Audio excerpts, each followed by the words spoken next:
Bom dia a todos. O nosso grupo ele ficou com o tema Emprego dos Conhecimentos Sintáticos e ele é composto pelo Daniel, pela Erivane, pela Maria Edna, eu que sou a Sabrina e pela Vitória. Eu vou dar início ao nosso trabalho falando sobre o emprego dos conhecimentos sintáticos. O conhecimento sintático ele tem uma função de suporte para o entendimento de vários fatos ou regras que diz respeito à construção de frases da língua.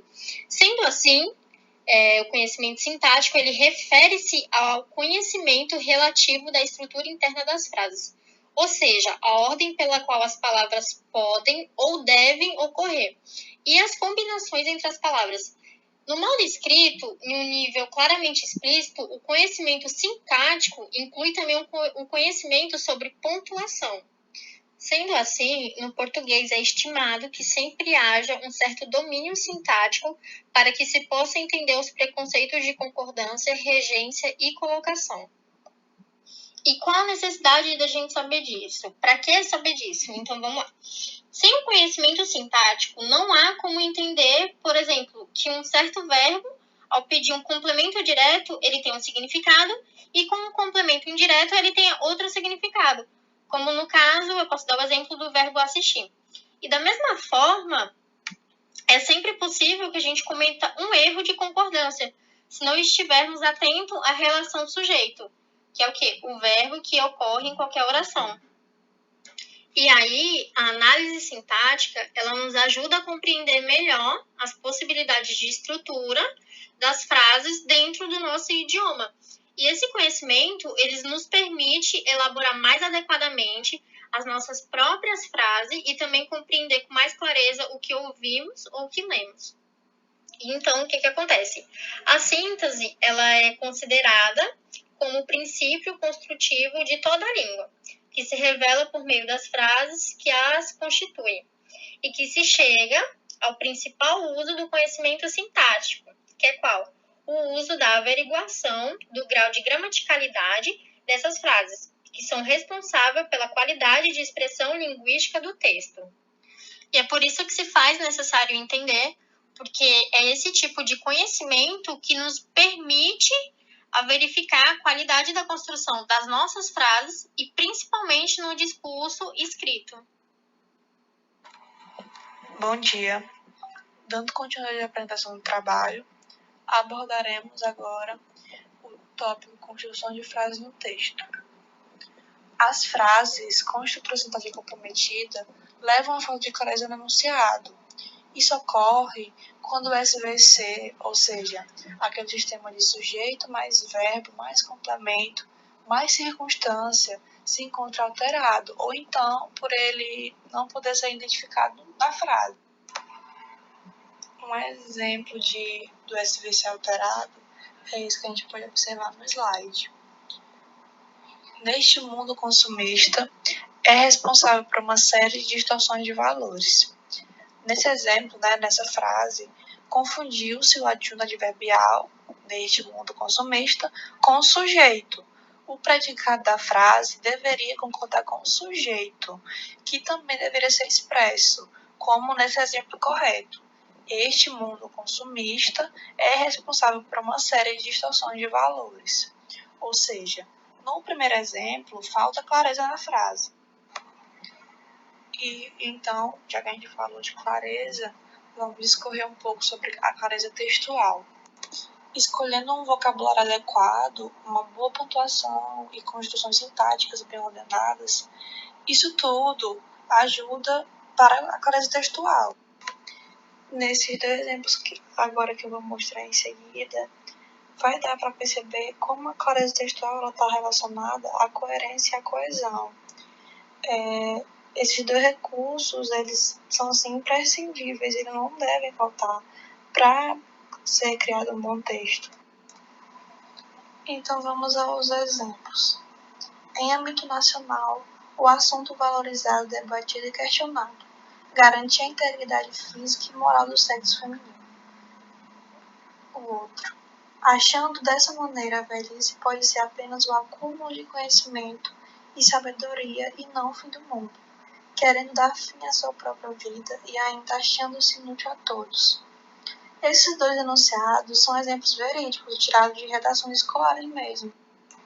Eles demonstram construções em que não se pode identificar uma estrutura do SVC, o que torna o seu sentido extremamente vago e impreciso. Não dá para a gente entender por não ter clareza textual. Se a gente quer que um texto seja bem estruturado, que tenha clareza, a gente tem que se atentar, observar sempre a integridade da construção desse texto. Pelo fato também que a clareza textual ela diz respeito à maneira como as ideias são organizadas, a fim de que o objetivo final seja alcançado, ou seja, a compreensão textual. Para finalizar então esse tópico sobre a clareza textual, eu trouxe umas dicas retiradas do site Mundo Educação, que vão facilitar a transmissão dos argumentos, dos nossos argumentos, das ideias de maneira mais eficiente e objetiva, quando a gente estiver elaborando um texto. E elas são: domine o assunto, dê preferência às frases curtas, fique atento à pontuação, prefira a ordem direta, para ideias abstratas, utilize exemplos concretos, evite abreviaturas e siglas, não repita ideias e argumentos, evite subjetivismos, evite palavras cujo significado você desconheça e conheça seu público-alvo. Basta uma palavra fora do lugar que já é suficiente para confundir o leitor. Então, a gente tem que escolher cuidadosamente cada palavra que a gente vai colocar no nosso texto. Deixar de lado aquelas que a gente não sabe o significado, só achando que o texto vai ficar mais bonito, mais elaborado. Mas no final fica sem nexo e sem clareza, como aconteceu, infelizmente, com as redações, que eu trouxe partes dela pra gente ter uma visão, uma base. Aqui estão algumas observações sobre a concordância sujeito-predicado. Os defeitos mais frequentes de concordância verbal ocorrem por posposição do sujeito ao verbo. Mas o que seria posposição do sujeito? Nós sabemos que a língua portuguesa ela se apresenta predominantemente pela ordem direta. Primeiro o sujeito, mais o verbo e mais o predicado. Mas também é comum a gente encontrar alguns termos em posição variada em uma oração. É isso que se entende por ordem inversa. E é justamente essa ordem inversa que forma o sujeito posposto. Então, alguns termos eles são encontrados na combinação contrária ao esperado. Primeiro o verbo, mais o sujeito. Se pudermos observar a oração aí no slide, diz assim: parece que não existe mais pessoas interessadas nesse assunto. Podemos perceber o verbo existir, existe, e logo em seguida o sujeito, que é pessoas. Portanto, esse seria o defeito de concordância verbal por posposição do sujeito ao verbo. Aí outra coisa estranha nessa frase é a concordância.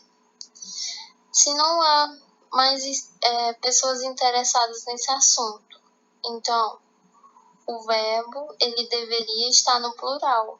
Portanto, o correto seria: parece que não existem mais pessoas interessadas nesse assunto.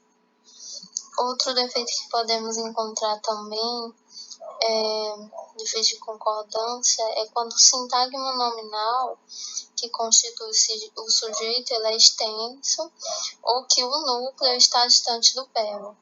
No exemplo, oração: o perigo de encontrarmos nas ruas ou nas cidades grandes um assaltante podem nos intimidar. Aí está o sintagma nominal, um assaltante, e o núcleo, assaltante. Então, os outros elementos da frase estão bem distantes do núcleo. Por exemplo, o perigo de encontrarmos nas ruas ou nas cidades podem nos intimidar. Dando seguimento à nossa apresentação, abordaremos o tópico que trata sobre o estabelecimento da ordem direta da construção de frases. A gente vai entender como que ocorre essa construção dessas frases e como que é dada essa ordem. Mas, primeiramente, antes de adentrarmos mesmo no assunto, com o objetivo de compreendermos melhor, eu queria que vocês analisassem, primeiramente, a oração em destaque. Essa oração foi retirada do hino nacional, as primeiras frases, que é basicamente o quê?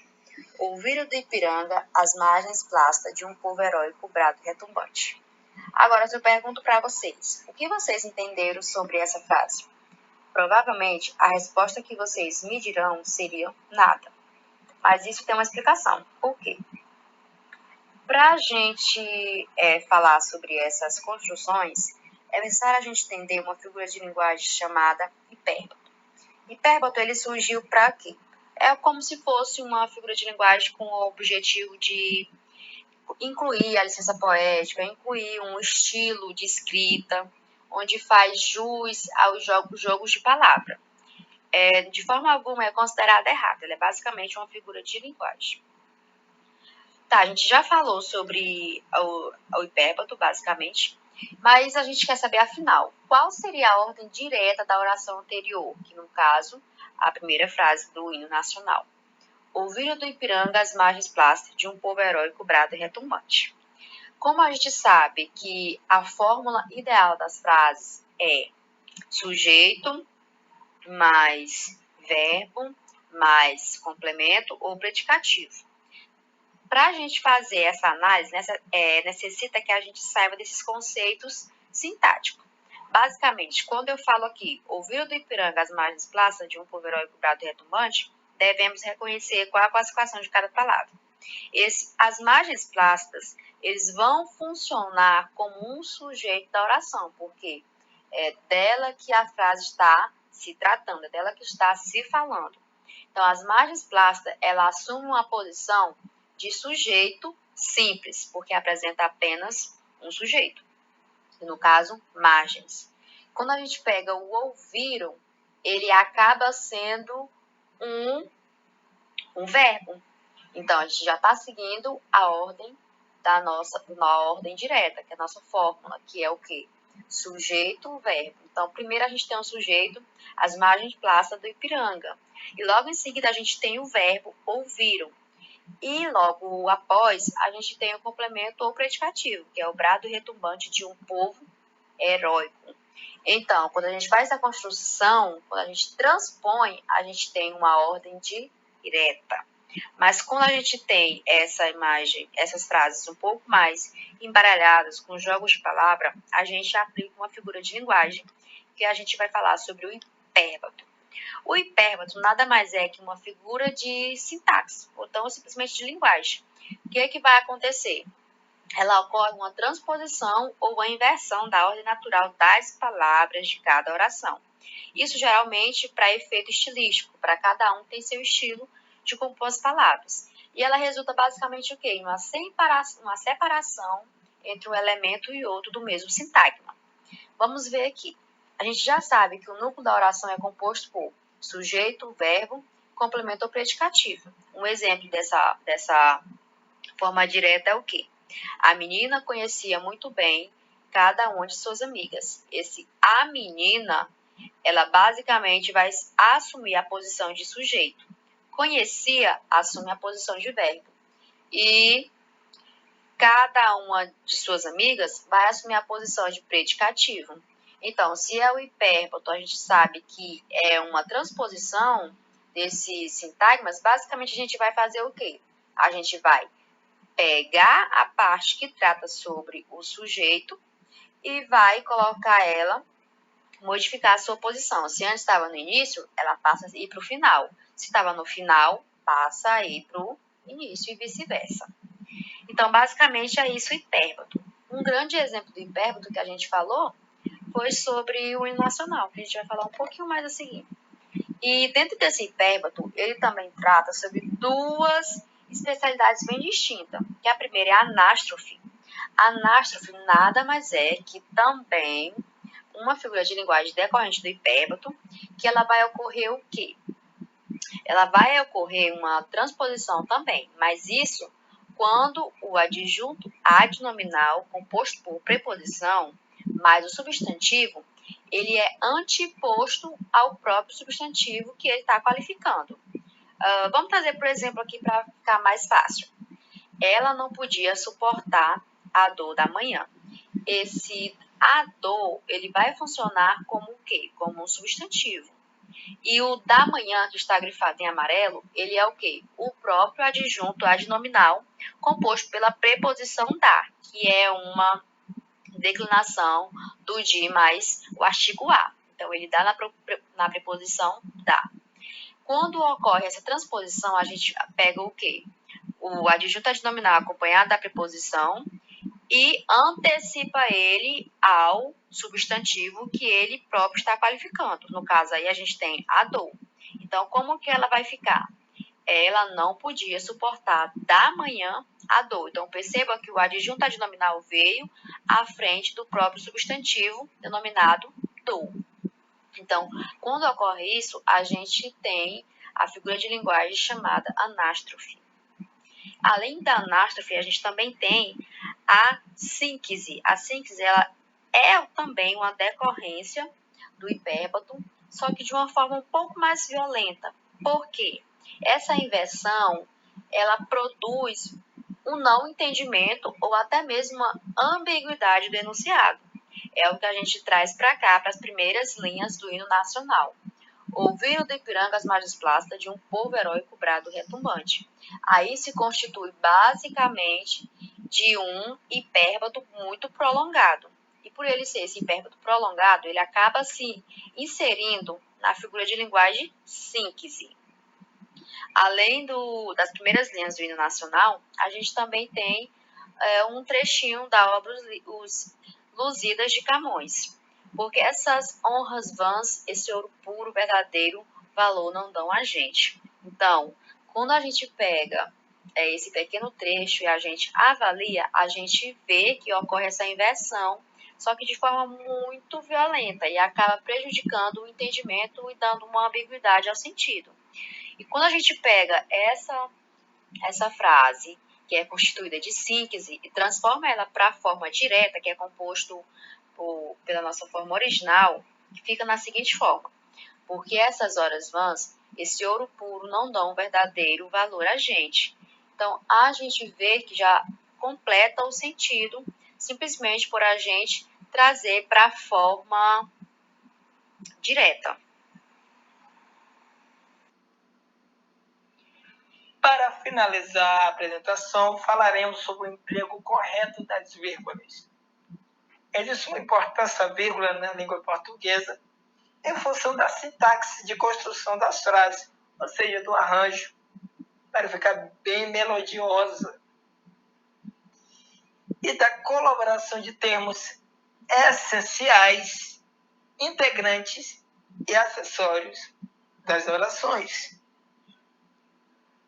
Os termos essenciais são constituídos por sujeito e predicado. Os termos integrantes são constituídos por objeto direto, objeto indireto, adjunto adverbial e agente da passiva. E os acessórios estão aí nos complementos de nomes, que são adjunto adnominal, apóstrofo, predicativo, complemento nominal.